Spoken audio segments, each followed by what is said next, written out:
तरावी कितनी पढ़े? 20 या 8? न तेरी 8 न मेरी 20, जितनी जनाब मोहम्मद रसूलुल्लाह सल्लल्लाहु अलैहि वसल्लम ने बताई। मेरे भाइयों, ये नमाज पढ़ने जा तो रहे हो, लेकिन ये अकीदा दिल में रखो कि हम रसूलुल्लाह के तरीके पर नमाज पढ़ेंगे। नमाज से पहले वुजू, वुजू से पहले पाकी, आप खुद पाक हो पहले, और फिर छोटी नापाकी क्या है? वुजू। वुजू बनाकर छोटी नापाकी को दूर कर दो, उसके बाद जाइए आप नमाज पढ़ने के लिए। और ये इबादत कैसे करेंगे? जब आप वुजू बनाकर घर से मस्जिद की तरफ निकलेंगे तो अल्लाह ताला हर एक कदम पर तुम्हें एक नेकी देगा, हर कदम पर एक नेकी और एक गुनाह माफ भी होगा। जैसे एक कदम बढ़ाया एक नेकी मिली और एक गुनाह माफ, दूसरा कदम बढ़ाया एक नेकी मिली और एक गुनाह माफ, तीसरा कदम बढ़ाया एक नेकी मिली और फिर एक गुनाह माफ, चौथा कदम बढ़ाया एक नेकी मिली और एक गुनाह माफ। हजरत ज़ैद इब्ने साबित रजी अल्लाह ताला अन्हु जब मस्जिद से जब घर से मस्जिद की तरफ नमाज पढ़ने जाते थे, उनका घर मस्जिद के करीब था, लेकिन फिर भी वो छोटे छोटे कदम रखते थे। लोगों ने पूछा, इतने नज़दीक मस्जिद है और तुम जल्दी नहीं आते हो, छोटे छोटे कदम रखते हो?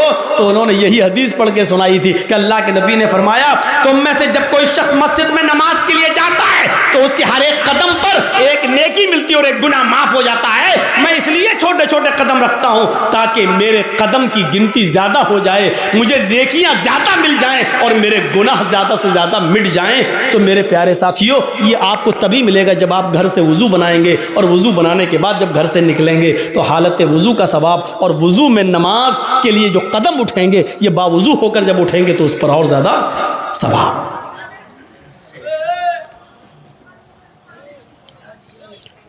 तो अल्लाह को पहले सबसे बड़ा मानो। जिन्होंने अल्लाह को सबसे बड़ा मानकर अपना कारोबार, अपना बिजनेस बंद कर दिया, वो मस्जिद की तरफ जाएं। मस्जिद की तरफ जाने वालों, अगर अल्लाह के लिए इबादत करने जा रहे हो तो ठीक, वरना मत जाओ। और अल्लाह के लिए इबादत करने जाने वालों, अगर यह इबादत जनाब मोहम्मद रसूलुल्लाह के तरीके पर करना है तो ठीक।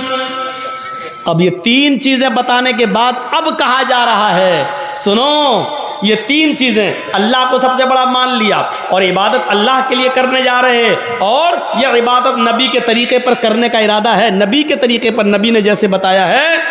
शाबाश बेटा, ले लो लो, हम बैठ गए,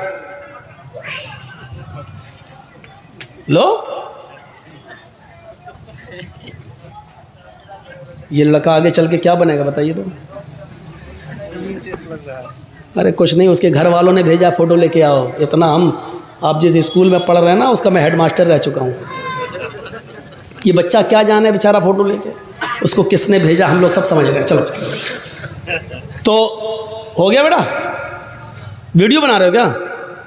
ओ, ये सब बन रही है, ये सब बन रही है। अरे आजकल के बच्चे, अभी शादी कर दो तो 2 बच्चों का बाप बन जाएगा। ये आजकल की औलाद है भैया, आजकल की औलाद। तो मेरे भाइयों सुनो, 3 चीजें बताई गई। उसके बाद पहले अल्लाह को सबसे बड़ा मानो, दूसरा जब अल्लाह को बड़ा मान लिया तो इबादत अल्लाह के लिए करो, और इबादत जब अल्लाह के लिए करने का पूरा अज़्म हो गया तो ये इबादत रसूलुल्लाह के तरीके पर करो, नबी के तरीके पर, रसूल के तरीके पर। कुछ नहीं चलेगा तेरा। नबी ने 1 रकात में 1 रुकू किया, 1 ही करना है। नबी ने 1 रकात में 2 सजदे किए, 2 ही करना है। नबी ने ज़ोहर में 4 पढ़ी, अगर तू 6 पढ़ेगा तो गुनाहगार होगा। नबी ने मगरिब में 3 पढ़ी, अगर तू 4 पढ़ेगा तो गुनाहगार होगा। नबी ने फजर में 2 पढ़ी, अगर तू 3 या 4 पढ़ेगा तो गुनाहगार होगा। नमाज उतनी ही पढ़ना है जितनी जनाब मोहम्मद रसूलुल्लाह ने बताई है। तो मेरे भाइयों, अगर ये तरीका नबी का मानते हो तो अब ये 3 चीजें जब तुमने मान ली तब कहा जा रहा है हय्या अलस सलाह, अब आओ नमाज के लिए। देखा, नमाज के लिए कब बुलाया जा रहा है? पहले ये 3 बातें जब बता दी गई और आपके दिमाग में डाल दी गई। ईमानदारी के साथ बताइए, अजान का ये फलसफा और ये मकसद आज से पहले आपने किससे सुना था? हमें तो ये मालूम था कि नमाज अजान हो रही, चलो नमाज पढ़ना है। नमाज के लिए अजान हो रही नहीं, नमाज के वक्त को बताने के लिए घड़ी काफी है। नमाज के वक्त को बताने के लिए आजकल टाइम मोबाइल बतला रहा है। नमाज का वक्त बताने के लिए अजान नहीं है, अजान अल्लाह को सबसे बड़ा बताने के लिए और इबादत अल्लाह की बताने के लिए और तरीका जनाब मोहम्मद रसूलुल्लाह का बताने के लिए ये अजान दी जा रही है। जब ये तीन चीजें आपने एक्सेप्ट कर ली, कबूल कर ली, तब कहा जा रहा हय्या अलस सलाह, आओ नमाज के लिए। अब ये नमाज तुम्हें भलाई पर पहुंचाएगी, ये नमाज तुम्हारे लिए भलाई का रास्ता खोलेगी। इसलिए क्या कहा जा रहा है? हय्या अलल फलाह, आओ ऐसी नमाज पढ़कर भलाई पर, भलाई के लिए आओ, भलाई के हय्या अलल फलाह, आओ कामयाबी की तरफ, आओ भलाई की तरफ। यानी जब अल्लाह की इबादत करोगे और रसूल के तरीके पर करोगे तो ये नमाज तुम्हारे लिए भलाई का रास्ता है, ये नजात का जरिया है, ये नजात का जरिया। और अगर अल्लाह के लिए नहीं है और रसूल के तरीके पर नहीं है तो ये नमाज भी नहीं है और भलाई भी नहीं, भलाई भी नहीं। इसके बाद फिर लास्ट में फिर कहा जा रहा है, आए लोगों एक बार फिर सुन लो, अब तक अगर अपने घरों में बैठे हुए हो तो एक बार फिर सुन लो, अल्लाहु अकबर, अल्लाहु अकबर, अल्लाह सबसे बड़ा है, सबसे बड़ा है, ला इलाहा इल्लल्लाह, उसके अलावा कोई इबादत के लायक नहीं। आखिर में ये जुमला कहकर फिर दिमाग में भर दिया कि फिर सोच लो, अब भी घर में रहना है, अब भी दुकान पे बैठना है, अब भी बिजनेस करना है, अब भी सर्विस करना है, अब भी ऑफिस में रहना है। लास्ट में फिर सुन लो कि अल्लाह सबसे बड़ा है। अगर ऑफिस का मालिक निकाल देगा निकाल दे, क्योंकि रोजी वो नहीं देता, रोजी देने वाला अल्लाह है। अच्छा ठीक है, ऑफिस में बैठे हो, उससे रोजी रोटी चल रही है, प्राइवेट जॉब है, अचानक आग लग गई, आपके दोनों हाथ जल गए, अब क्या करोगे बताइए आप? अब क्या करोगे? अचानक बिल्डिंग टूट गई, गिर गई, दीवार गिर गई, यहां फिसल गए, हमारे दोनों पैर टूट गए, अब क्या करोगे? आप तो ऑफिस को सबसे बड़ा समझे थे ना, इसलिए तो नमाज पढ़ने नहीं आए थे, अब क्या करोगे? सेहत का कबला मर्जिक, अपनी तंदुरुस्ती को, अपनी जवानी को, अपनी बीमारी से पहले गनीमत जान ले और अल्लाह की इबादत कर ले। तसव्वुर करो, अजान का मकसद यह है, इसलिए होती है यह अजान, इसलिए दी जाती है यह अजान,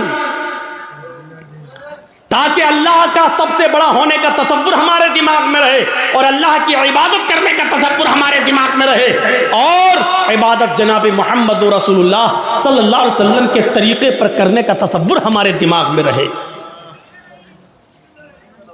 दुनिया में बहुत से नबी आए, सुनिए, और हर नबी पर नमाज फर्ज थी, हर नबी पर नमाज फर्ज थी।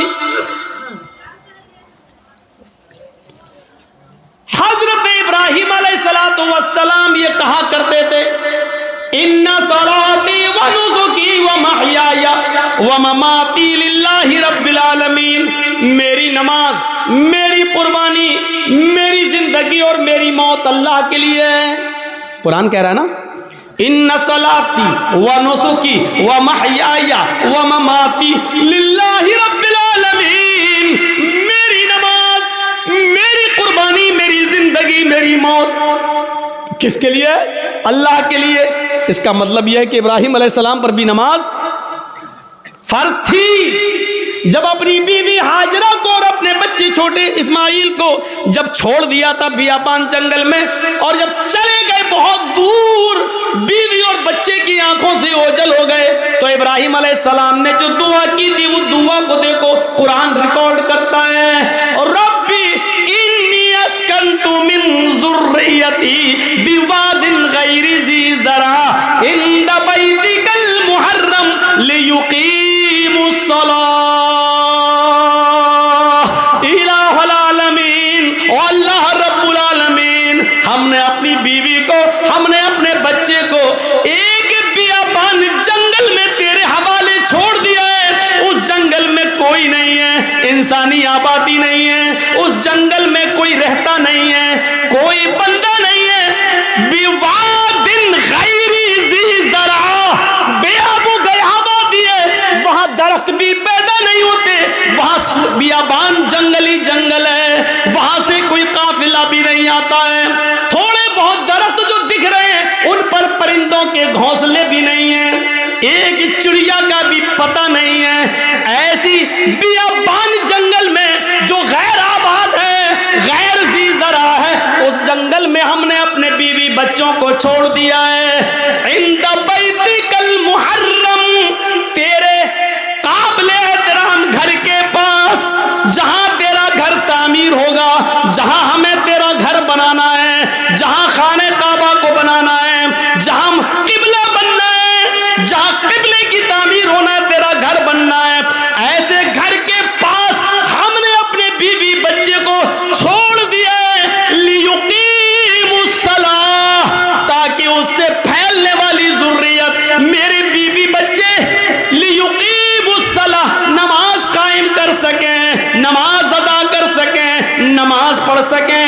अपने बीवी को और बच्चे को छोड़ दिया है, एक भी परिंदा नहीं है, काफिला नहीं है, इंसान नहीं रह रहा है, साए साए बीतती है, खतरनाक जानवरों का डेरा है, लेकिन यही खाने काबा बनना है, यही अल्लाह का घर बनना है, इसी खाने काबा का तवाफ आगे चल के होना है, और सारी दुनिया इसी की तरफ आगे चल कर रुख करके नमाज पढ़ने वाली है। हमें इसी जगह पर अपने बीवी बच्चों को छोड़ दिया है, ताकि मेरी बीवी से, मेरे बच्चों से जो नस्ल फैले, जो तादाद बढ़े, जो संख्या बढ़े, जो आबादी बढ़े, लियुकीमुस्सलाह, वो तेरी लिए नमाज पढ़ सकें, वो नमाज कायम करें, वो नमाज पढ़ने वाले हों। इब्राहिम अलैहिस्सलाम ये दुआ कर रहे हैं, हमने अपने बीवी और बच्चों को ऐसी जगह छोड़ा है जो बिल्कुल बियाबान है, लेकिन हमने वहां इसलिए छोड़ा है, वहां तेरा घर है इसलिए छोड़ा, ताकि वो नमाज अदा करें, नमाज पढ़ें। कुरान की आयत से हमें पता चलना चाहिए कि नमाज की अहमियत क्या है। यही नमाज है। हजरत मूसा अलैहिस्सलाम को अल्लाह ने हुक्म दिया था, व अक़िमिस्सलात लिज़िक्री, आए मूसा तुम मेरी याद के लिए, मुझे याद करने के लिए नमाज कायम करो। पता चला कि ये नमाज मूसा अलैहिस्सलाम पर भी फर्ज थी, इब्राहिम पर भी फर्ज थी, नूह अलैहिस्सलाम पर भी फर्ज थी। ये नमाज लुकमान अलैहिस्सलाम पर भी फर्ज थी, और लुकमान अलैहिस्सलाम तो अपने बेटे से कह रहे हैं, कुरान कहता है या बुनैया अक़िमिस्सलाह, आए मेरे बेटे नमाज कायम कर। ये नमाज लुकमान और उसके बेटे पर भी फर्ज थी। रहा नबी अकरम का मसला, तो अल्लाह के नबी का मसला तो मैंने अभी बयान कर दिया। अम्मा आयशा कहती हैं अज़ान की आवाज सुनकर मुझे हटा देते, मुझसे दूर हो जाते, ऐसा लगता जैसे मुझे जानते ही नहीं है, ऐसा लगता जैसे मुझे पहचानते ही नहीं है, कभी हमें देखा ही नहीं है, ऐसा महसूस होता है जैसे ये हमें पहचान ही नहीं रहे हैं। ये नमाज का हाल जिसको आज हमने बहुत हल्के में ले लिया है, मर्जी आई पढ़ रहे हैं। अगर नमाज के बारे में सही जानकारी मिल जाए तो उससे आप अंदाजा लगा सकते हैं कि बेनमाजी की मुआशरे में क्या हैसियत है। बेनमाजी के घर खाना खाना जायज नहीं है, बेनमाजी की शादी में शिरकत करना जायज नहीं है।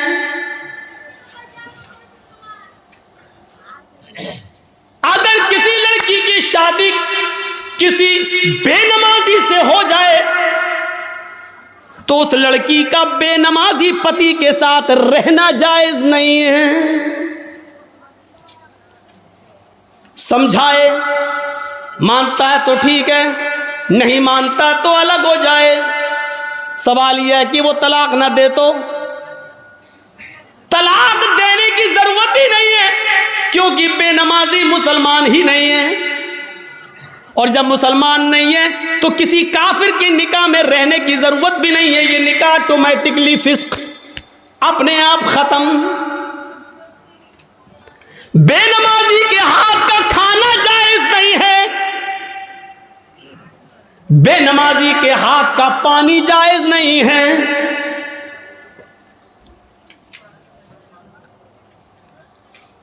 बेनमाजी अगर मर जाए तो उसकी नमाज़े जनाजा पढ़ना जायज नहीं है। बेनमाजी अगर मर जाए तो उसको मुसलमानों के कब्रिस्तान में दफन करना जायज नहीं है। क्या क्या बताऊं।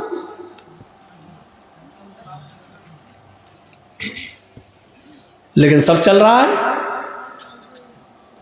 कितना बड़ा दिल गुर्दा है आज,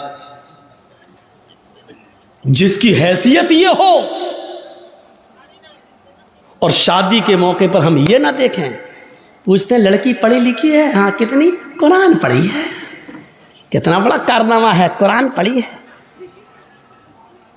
और कुरान खुलता कब है? रमजान में। फिर पूरे रमजान तक बंद रहता है। फिर जब रमजान का महीना आएगा तब वो कपड़े से खुलेगा, धूल उस वक्त धूल साफ होगी, अपने जहेज के बर्तन रोज धोएगी, अम्मा की और बाप की तरफ से मिले हुए बर्तन रोज धोएगी। लेकिन कुरान जिस जुज़दान में लिपटा हुआ है उसको महीनों हो जाते हैं, उसको साफ करने की नौबत नहीं। जिस तरीके से बेनमाजी औरत बेनमाजी आदमी के साथ नहीं रह सकती, उसी तरीके से नमाजी शौहर के साथ बेनमाजी औरत नहीं रह सकती।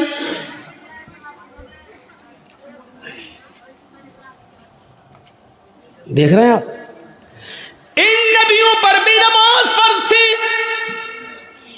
ये अलग बात है कि किसी नबी के ऊपर 2 रकात फर्ज थी, किसी नबी के ऊपर 4 रकात फर्ज थी, किसी नबी के ऊपर 3 रकात फर्ज थी, किसी के ऊपर 2 टाइम की थी, किसी के ऊपर 3 टाइम की थी, सुबह दोपहर शाम, और किसी के ऊपर 5 टाइम भी थी, किसी के ऊपर 4 वक्त की भी नमाज फर्ज थी। लेकिन अल्लाह के नबी जनाब मोहम्मद रसूलुल्लाह सल्लल्लाहु अलैहि वसल्लम जब नबी बनाकर भेजे गए तो आपने ये नमाज 5 वक्त की फर्ज की, क्योंकि अल्लाह ताला ने 50 से 5 वक्त की कर दी। और जब 5 वक्त की फर्ज कर दी गई तो नमाज का उसूल ये बनाया कि फजर में 2 रकात रख दी, जोहर में 4 रकात रख दी, असर में 4 रकात रख दी, मगरिब में 3 रख दी और इशा में 4 रख दी। क्योंकि किसी नबी के ऊपर 2 थी, किसी के ऊपर 3 थी और किसी के ऊपर 4 थी। 2 से कम नहीं थी और 4 से ज्यादा किसी के ऊपर फर्ज नहीं थी। इसलिए अल्लाह के नबी ने 2 भी रखी, 3 भी रखी और 4 भी रखी, ताकि लोगों को इस बात का इल्म हो जाए कि मैं किसी नबी के खिलाफ नहीं हूं। मैंने फजर में 2 रकात नमाज फर्ज की है ताकि उन नबियों की भी इक्तिदा हो जाए जो 2 रकात जो पढ़ा करते थे। 3 रकात भी मैंने मगरिब में रख दी है, क्योंकि कुछ नबियों पर 3 वक्त 3 रकात फर्ज थी, तो मैंने उनको की 3 रकात भी रख दी ताकि उस नबी की सुन्नत भी जिंदा हो जाए। और जिन नबियों पर 4 रकात फर्ज थी हमने जोहर, असर और इशा में 4 रकात फर्ज कर दी ताकि उस नबी की सुन्नत पर भी अमल हो जाए। मैं नबियों का मुखालिफ नहीं हूं, मैं रसूलों का मुखालिफ नहीं हूं। हाँ, मैं आखिरी नबी हूं। अब तरीका मेरा चलेगा, अब रास्ता मेरा चलेगा। दुनिया में 3 ही किस्म की मखलूक है।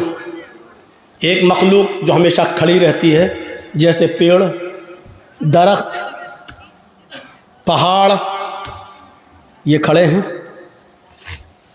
कुछ मखलूक झुकी हुई होती है, जैसे भैंस, बकरी, गाय, भेड़।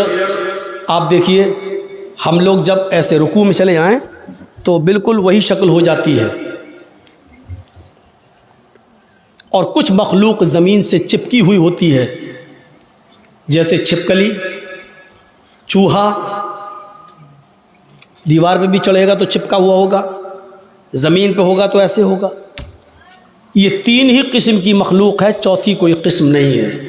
और अल्लाह कहता है युसब्बिहु लिल्लाहि मा फिस समावाति व मा फिल अर्द, ज़मीन व आसमान की सारी मखलूक अल्लाह की तस्बीह बयान कर रही है, अल्लाह की हम्द व सना बयान कर रही है। अल्लाह के नबी सल्लल्लाहु अलैहि वसल्लम ने नमाज में ये तीनों कंडीशन लागू कर दी है। अल्लाहु अकबर, आय अल्लाह ये पहाड़ भी तेरी हम्द व सना बयान करते हैं, ये दरख्तों के पत्ते भी हम्द व सना बयान करते हैं। अगर तुझे खड़े होकर की जाने वाली इबादत ज़्यादा पसंद है दरख्तों की, पहाड़ों की, तो देख मैं खड़ा हूँ। अल्लाहु अकबर, मेरी इस अदा को कबूल कर ले।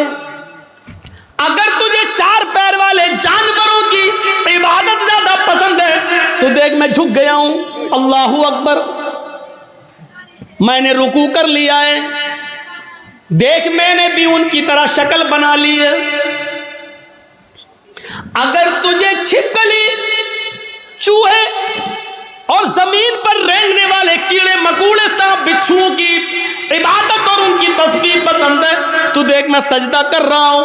अल्लाहु अकबर, जमीन पर चिपक गए, सजदा कर लिया। अय अल्लाह, अगर तुझे ये हयात पसंद है तो मैं भी इस हयात को कर रहा हूं। तीनों चीजें नमाज के अंदर लागू कर दी हैं। पता नहीं अल्लाह को कौन सी अदा ज्यादा पसंद है। अल्लाह तीनों अदाओं में से जो तुझे पसंद है वो कबूल कर ले।